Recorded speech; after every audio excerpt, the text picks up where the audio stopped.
you need to stop debating. This body language and we conversating. In the club no longer calm or patient, so I approach mommy with some honest statements. Like, I can take you home and lay you on the bed while I make you moan. If it's telly ringing, I'ma break the phone. And you ain't leaving till 6 in the morning. Baby girl, let me know.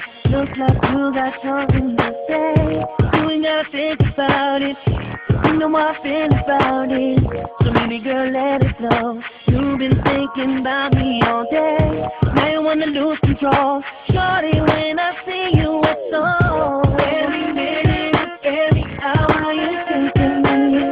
And every time that you come and say that you don't want me, gonna see that you're steady running in front of me. Steady told me that you're somebody I shouldn't be. But I just wanna get it on. So baby, come and put it on. So if you wanna get it on, let's get it on. Just follow my lead.